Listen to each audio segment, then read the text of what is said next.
அப்பவே இந்த நாட்களில் நடக்கக்கூடிய காரியங்களை பல வருஷங்களுக்கு முன்னதாக இந்த பாடலை ஏற்றிருக்கிறாங்க. இன்னைக்கு அந்த சம்பவங்கள் இன்னைக்கு உலகத்துல நம்ம எல்லா காரியங்களும் நம்ம பார்த்துருக்கோம். அதில் உள்ள பாடல் வரிகள் எல்லாம் நீங்க பாத்தீங்கன்னா எவ்வளவு தீர்க்கமா அன்னைக்கு இந்த பாடல்கள் எல்லாம் ஆண்டவர் அவர்களுக்கு உணர்ந்திருக்காருங்கிறது.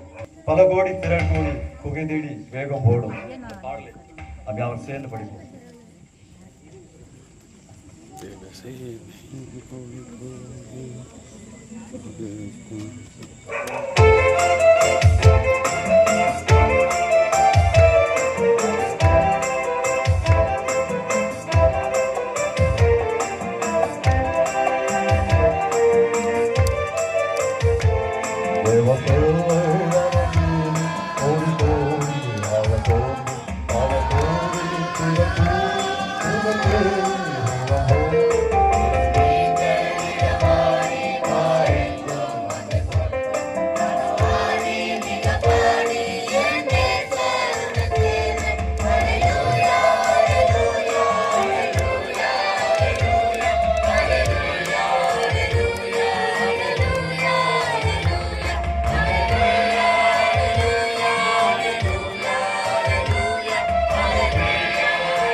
Hallelujah. Hallelujah.